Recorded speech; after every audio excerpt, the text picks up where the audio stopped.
बिस्मिल्लाहिर्रहमानिर्रहीम। आज हम कुछ ओवरव्यू देखेंगे अपने उन टॉपिक्स के बारे में जिनको हम कवर कर चुके हैं और कुछ नई चीज़ें भी होंगी। मसलन मैथमेटिका की इंट्रोडक्शन में आपको याद होगा कि मैंने आपको बताया था कि मैथमेटिका को स्टार्ट करने के लिए मैथमेटिका के अंदर दो इंटरफेस हैं, एक नोटबुक इंटरफेस है और दूसरा टेक्स्ट बेस्ड इंटरफेस। अब मैथमेटिका को स्टार्ट करने के लिए हम सिंपल स्टार्ट के बटन पे क्लिक करते हैं। वहाँ से मैथमेटिका वोल्फ्रम मैथमेटिका का जो प्रोग्राम है उस पर क्लिक करते हैं और वहाँ पे सिलेक्ट करते हैं मैथमेटिका 9 को। तो हमारे पास क्या होगा, मैथमेटिका स्टार्ट हो जाएगा। अब अगर हमने ये नोटबुक इंटरफेस के लिए, सॉरी मैं क्लियर कर, नोटबुक इंटरफेस के लिए अब अगर हमने कर्नल बेस्ड का मतलब क्या है, टेक्स्ट बेस्ड इंटरफेस को स्टार्ट करना है तो स्टार्ट मैथमेटिका कर्नल यानी कि टेक्स्ट बेस्ड इंटरफेस। तो हम क्या करेंगे, स्टार्ट वही वोल्फ्रम मैथमेटिका और अब यहाँ पे मैथमेटिका 9 की बजाय मैथमेटिका 9 कर्नल को सिलेक्ट करेंगे। मैथमेटिका 9 की बजाय हम किसे सिलेक्ट करेंगे, हम सिलेक्ट करेंगे मैथमेटिका 9 कर्नल। और सिंपल ये एक डिफरेंस है नोटबुक को स्टार्ट करने का और टेक्स्ट बेस्ड। नोटबुक में पता है कि हमारे सामने जो इंटरफेस आता है वो इजी टू अंडरस्टैंड होता है, हम उसके ऊपर अपनी कमांड लिख सकते हैं। लेकिन अगर कभी हम इतने सॉफ्टवेयर के साथ आप कह लें कि मास्टर हो जाए कि हम उसके डायरेक्ट कमांड्स के थ्रू उसके ऊपर काम कर सकें तो हम कर्नल को यूज कर सकते हैं या टेक्स्ट बेस्ड इंटरफेस को भी यूज कर सकते हैं। उसके बाद नेक्स्ट हमारे पास ये एक टेबुलर फॉर्म में चीज़ें हैं। स्टार्ट करें मैथमेटिका को, टेक्स्ट बेस्ड इंटरफेस के लिए मैथ्स को। उसके बाद नोटबुक के लिए आपको पता है शिफ्ट प्लस इंटर है कमांड एग्जीक्यूट करने के लिए, जबकि टेक्स्ट बेस में आप सिंपली इंटर प्रेस करेंगे तो एग्जीक्यूट हो जाएंगे।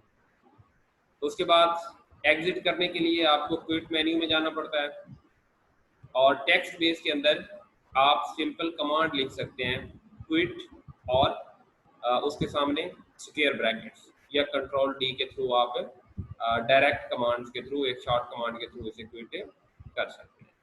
तो ये एक छोटा सा डिफरेंस है, दोबारा से बता देता हूँ। नोटबुक इंटरफेस और टेक्स्ट बेस्ड इंटरफेस के अंदर स्टार्ट करने के लिए आप मैथमेटिका पे जाएंगे और टेक्स्ट बेस के लिए आप मैथ्स पे जाएंगे। एग्जीक्यूट कमांड नोटबुक इंटरफेस के अंदर शिफ्ट प्लस इंटर है, जबकि टेक्स्ट बेस के अंदर जस्ट इंटर है। एग्जिट करने के लिए आपको क्विट मेन्यू से जाके उसे क्विट करना पड़ता है नोटबुक इंटरफेस को, या फिर टेक्स्ट बेस में आप कमांड के थ्रू क्विट और ये आर्गुमेंटल ब्रैकेट्स या स्क्वायर ब्रैकेट्स लगा के आप क्विट कर सकते हैं, या कंट्रोल डी के थ्रू आप शॉर्ट कमांड के थ्रू भी क्विट कर सकते हैं। उसके बाद आपको सिंपल प्रोग्राम्स पता है हमने कैसे किए थे। हमने एडिशन के लिए कोई भी कमांड दी, शिफ्ट प्लस इंटर दिया तो हमारे पास इस तरह से इनपुट और आउटपुट, नंबरिंग ऑटोमेटिकली वो खुद कर देता है, इनपुट की नंबरिंग भी और आउटपुट की नंबरिंग भी वो खुद कर। उसके बाद हमने डिफरेंट ऑपरेटर्स पढ़े थे। एडिशन के लिए हमने पढ़ा था प्लस का ऑपरेटर, सब्ट्रैक्शन के लिए माइनस का, डिवाइड का ऑपरेटर पढ़ा था। मल्टीप्लाई में हमने दो चीज़ें पढ़ी थी कि या तो हम एक्स वाई और जी के दरम्यान में स्पेसेस दे दें या स्टेरिक दे दें, दोनों को मतलब मल्टीप्लाई। पावर के लिए आपको याद होगा ये अपर कैप का सिंबल हमने यूज़ किया था। उसके बाद मल्टीपल जब हम यूज़ करते हैं कमांड्स तो उसके लिए हम ग्रुपिंग कर सकते हैं।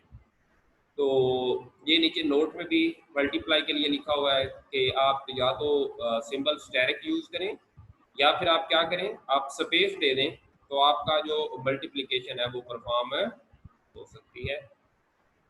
ये कुछ कमांड्स हैं जिनको हम एग्जीक्यूट करके ऑलरेडी देख चुके हैं। उसके बाद यहाँ पे आपको याद होगा कि एग्जैक्ट वैल्यूज़ और अप्रॉक्स वैल्यूज़ के लिए हमने कमांड यूज़ की थी। इसके लिए हमने /n को भी यूज़ किया था, जिस तरह ये पिछली कमांड में आपके पास ये /n को हमने अप्रॉक्सीमेट वैल्यूज़ के लिए यूज़ किया हुआ है। उसके बाद इस स्लाइड में कुछ कमांड्स को मैंने कंबाइन किया है। देखिए आपने किसी भी वैल्यू का स्क्वायर रूट लेना, स्क्वायर रूट लेना है आपने किसी भी वैल्यू का, तो आप SQRT और आर्गुमेंटल ब्रैकेट के अंदर वो वैल्यू लिख देंगे। एक तो ये है ना कि आप simple direct square root use करते हैं, स्क्वायर रूट का सिंबल यूज करते हैं। अगर आप कमांड लिखना चाहें तो SQRT और आर्गुमेंटल ब्रैकेट्स के अंदर वैल्यू देंगे जिसका आपने स्क्वायर रूट फाइंड करना है। इसी तरह एक्सपोनेंशियल के लिए, e रेज़ टू पावर के लिए जब हम बात करते हैं तो EXP की कमांड और वैल्यू, इसी तरह लॉग के लिए log x, सिंपल आप log की कमांड यूज करें और उसके बाद वैल्यू जो है वो आर्गुमेंटल ब्रैकेट के अंदर प्रेस पुट करें तो आपके पास log की वैल्यू आ जाएगी, सिंपल log की। उसके बाद अगर हम यूज करेंगे log और अंदर दो वैल्यू लिखेंगे तो पहली वैल्यू log की बेस होगी और दूसरी वैल्यू के ऊपर कैलकुलेशन जो है वो परफॉर्म की जाएगी। इसी तरह ट्रिग्नोमेट्रिक फंक्शन हम कैलकुलेट कर सकते हैं, साइन, कॉस, टैन, सिंपल, उसके बाद स्क्वायर ब्रैकेट्स, उसके बाद इनके इनवर्स भी सेम इसी तरह हम काउंट करेंगे। किसी भी वैल्यू का फैक्टोरियल लेने के लिए हम वो वैल्यू, मसलन n एक वैल्यू, यहाँ पे n का मतलब कोई भी न्यूमेरिक वैल्यू है, और उसके बाद फैक्टोरियल का सिंबल यूज करेंगे। उसके बाद फैक्टर्स लेने के लिए हम फैक्टर इंटीजर की कमांड यूज करते हैं और आर्गुमेंटल ब्रैकेट्स में अपनी वैल्यू। उसके बाद आपको याद होगा ABS हमने एप्स की कमांड्स पढ़ी थी, एप्स को यूज हम करते हैं। उसके बाद राउंड ऑफ करने के लिए किसी भी इंटीजर को हम राउंड की कमांड यूज करेंगे। गिवन लिस्ट में से या गिवन वैल्यूज में से मिनिमम और मैक्सिमम फाइंड करने के लिए हम ऑलरेडी कर चुके हैं, ये वैल्यूज फाइंड कर चुके हैं। मॉड लेने के लिए किसी भी वैल्यू का, आप लोग मैथ से हैं तो आपको आइडिया होगा कि मॉड का मतलब क्या होता है। मॉड की जब हम बात करते हैं, मॉड मतलब हम बात करते हैं मॉड NM, तो इसका मतलब क्या होता है? इसका मतलब ये होता है कि जब हम n को m पे डिवाइड करते हैं तो उसका रिमाइंडर क्या है? Reminder of division of n by m। ये मॉड की वैल्यू, मॉड्यूलो के फंक्शन आप लोगों ने यूज किए होंगे ऑलरेडी। उसके बाद रैंडम नंबर लेने के लिए, रैंडम इंटीजर लेने के लिए बिटवीन 0 एंड 1 हम रैंडम की कमांड यूज करते हैं और हम लोग ये कर चुके हैं। तो ये इस स्लाइड में मेजोरिटी जो है वो अपनी हम लास्ट क्लासेस में डिस्कस कर चुके हैं, जो हमने अपलोड की हुई है यूट्यूब चैनल पे। लेकिन उन सारी चीज़ों को मैंने इकट्ठा कर दिया कि किस तरह से हम फंक्शंस में आके चीज़ों को कैलकुलेट कर सकते हैं, परफॉर्म कर सकते हैं। उसके बाद हमारे पास मैथमेटिका में जो फंक्शंस यूज होते हैं, बड़ा सिंपल सा हमारे पास फिनोमेना है कि हम सारे के सारे आर्गुमेंट्स को स्क्वायर ब्रैकेट्स में रखते हैं। यानी कि हम फंक्शन की कमांड देते हैं जो हमेशा कैपिटल से स्टार्ट होती है। उसके बाद आर्गुमेंटल ब्रैकेट्स के अंदर हम क्या करते हैं, अपने आर्गुमेंट्स लिखते हैं या वैल्यूज लिखते हैं स्क्वायर ब्रैकेट्स के। उसके बाद बिल्ट इन फंक्शन के लिए हम कैपिटल लेटर यूज करते हैं, जो हम यूजर डिफाइन करते हैं, खुद से डिफाइन करते हैं फंक्शन, उनके लिए नॉर्मली हम स्मॉल लेटर यूज करते हैं। उसके बाद /n ऑप्शन, डेसिमल पॉइंट, आपको एग्जैक्ट वैल्यू आती है जब तक आप ये सिंबल /n को यूज ना कर लें। इससे आपको पता है कि आप अप्रॉक्स वैल्यूज में चले जाते हैं। या फिर आपके किसी क्वेश्चन के अंदर डेसिमल पॉइंट वाली कोई वैल्यू हो, कोई इशारिया वाली वैल्यू हो, तो ऑटोमेटिकली आपका आंसर जो है वो अप्रॉक्स दिया जाता है, आपको एग्जैक्ट आंसर नहीं। ये अगेन कुछ मैथमेटिका के कॉन्स्टेंट्स हैं। अगर आप यहीं पे पाई को यूज करना चाह रहे हैं तो पाई एज सिंबल आपको पता है कि मैथमेटिका के अंदर मौजूद है, लेकिन PI को आप यूज करें, PI एज अ कमांड, तो इसका मतलब पाई होगा। एक्सपोनेंशियल E जो होता है उसके लिए कैपिटल E। डिग्री को फाइंड करने के लिए π/180 को, उसके लिए डिग्री की कमांड है। उसके बाद आयोटा के लिए आपके पास I की कमांड मौजूद होती है, और इन्फिनिटी आपके पास मौजूद है एज अ फंक्शन इसके अंदर। अगेन याद रखिएगा all with started with capital letters. ये पार्टिकुलरली यहाँ आई पे आके एयोर्टा पे आके आप भूल ना जाइएगा कि आप बिल्ट इन फंक्शन की बात कर रहे हैं तो वो हमेशा क्या होना चाहिए, वो हमेशा बेटा कैपिटल लेटर होना चाहिए। उसके बाद हमारे पास नेक्स्ट कैलकुलेशंस हम ऑलरेडी परफॉर्म कर चुके हैं। मसलन हमने कहा कि अप्रॉक्स वैल्यू के लिए डबल स्लैश एन आप लिखें या एन को आप आर्गुमेंटल ब्रैकेट से पहले लिख लें तो बात एक ही है। तो ये देखें एन पाई 30 यानी कि पाई की 30 वैल्यूज 22/7 के 30 वैल्यूज आपके सामने आ गई। आप यहाँ पे जितनी वैल्यूज चाहें देख सकते हैं। स्क्वायर रूट 7 की 10 वैल्यूज, ये अप्रॉक्स आंसर के लिए एन हमने यूज किया हुआ है और इसका कोई मतलब नहीं है।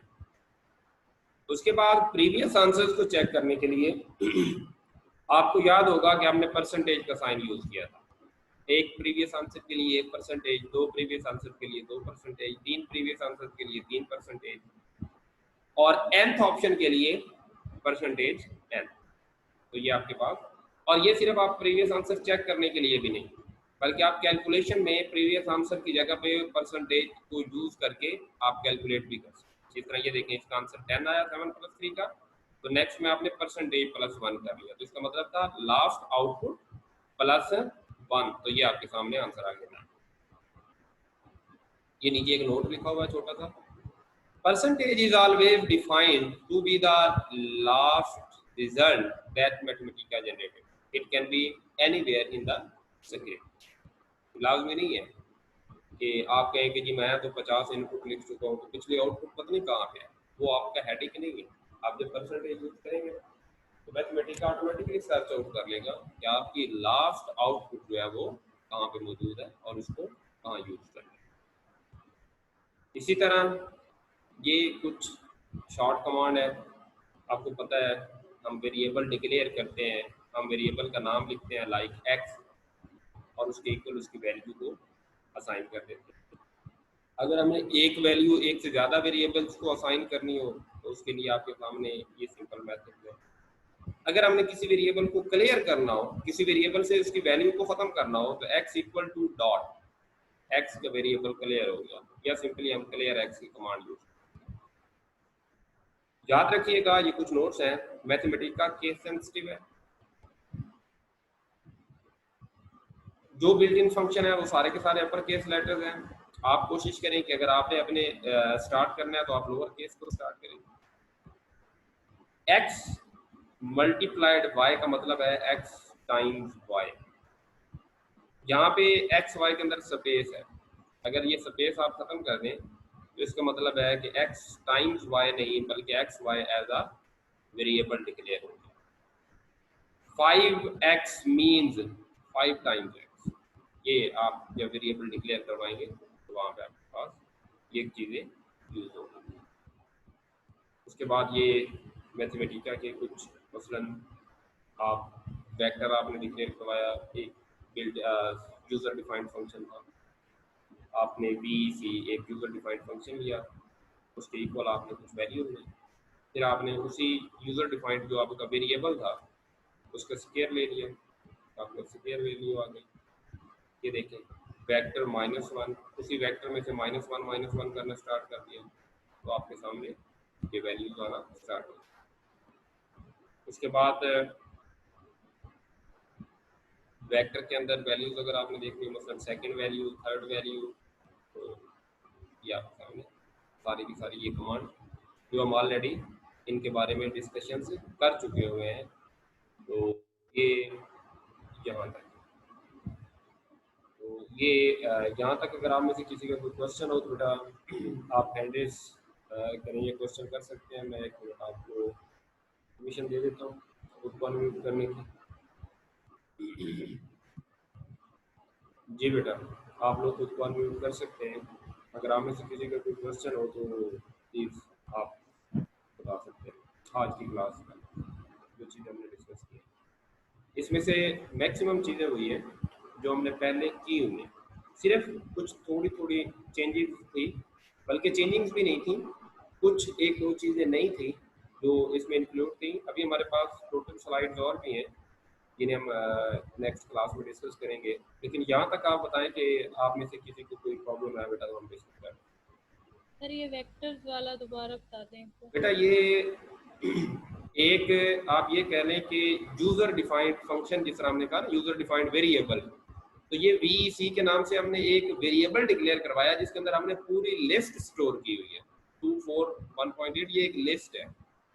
तो अब बाकी जितने भी ऑपरेशन हमने इस लिस्ट पे परफॉर्म करने हैं, जिस तरह आपको याद है ना कि आप कहते हैं x इक्वल टू 2, तो उसके बाद आप x के ऊपर जितने भी ऑपरेशन परफॉर्म करते हैं, इसका मतलब होता है कि 2 के ऊपर वो ऑपरेशन परफॉर्म हो रहे हैं, वो वैल्यू जो वेरिएबल के अंदर स्टोर पड़ी हुई है। तो वीसी के नाम से आपने एक वेरिएबल डिक्लेयर किया, उस वेरिएबल के ऊपर, उस वेरिएबल नेम के ऊपर आप जितने भी फंक्शन अप्लाई करेंगे वो सारे के सारे उन वैल्यूज में होंगे जो उसके अंदर स्टोर है। और यहाँ पे हमने एक लिस्ट स्टोर की हुई है। जी बेटा।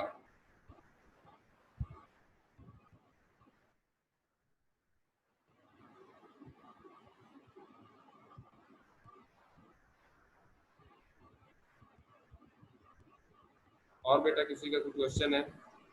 सर इसी में जो पार्ट्स वाला है वेक्टर में, वो कैसे? कौन सा बेटा पार्ट्स वाला?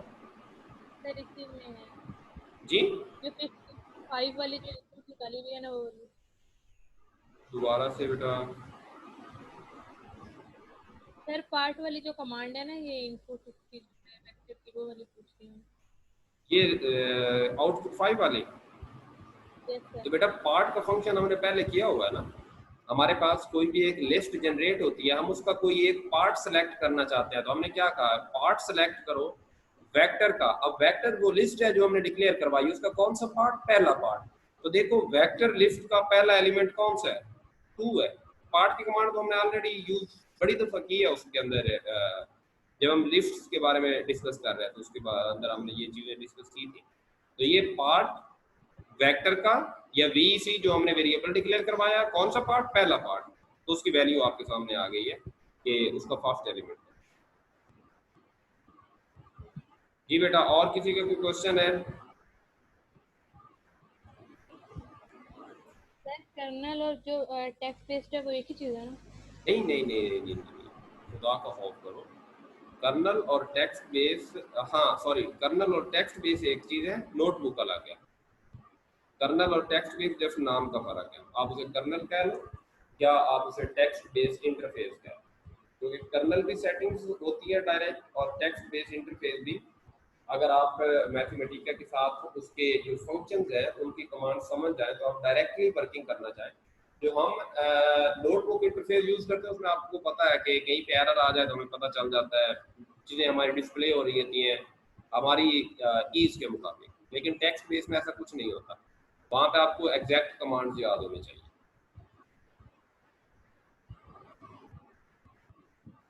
जी बेटा, और कोई? क्लास में एक ही बोल रही है, बाकी सब ने ईद ज़्यादा खाई हुई है स्कूल में।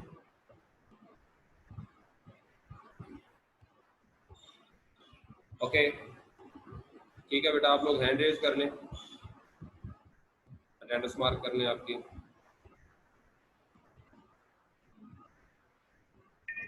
सर आपने इतनी तेज पढ़ाया तो मुझे स्क्रीनशॉट्स भी नहीं लिए थे। ये बेटा क्या हुआ है? दोबारा से।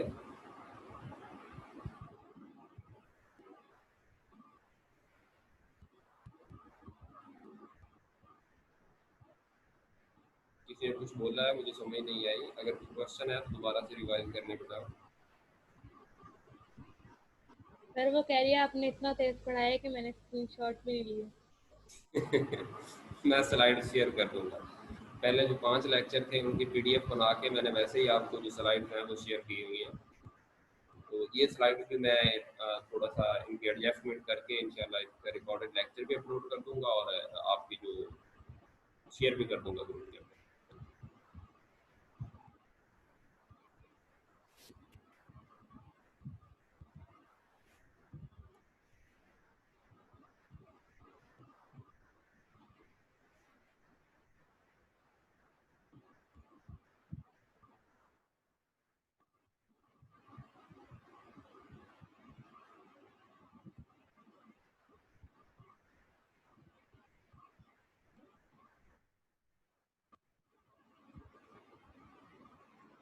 बेटा आप में से कुछ लोग जो है ना वो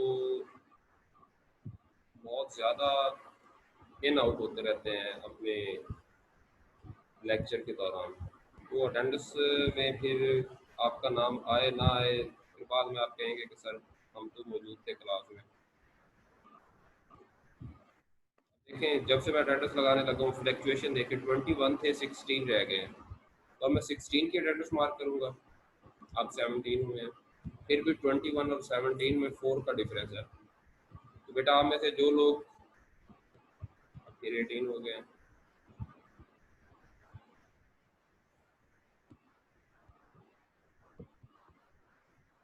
आप में से अगर कोई ऐसा स्टूडेंट हो कि जिसकी अटेंडेंस मार्क ना हो, तो वो काइंडली क्लास टीचर से डिस्कस कर लीजिएगा, क्योंकि आप में से 4 स्टूडेंट्स जो है वो 3 स्टूडेंट्स क्लास स्किप कर चुके हैं अटेंडेंस के टाइम पे।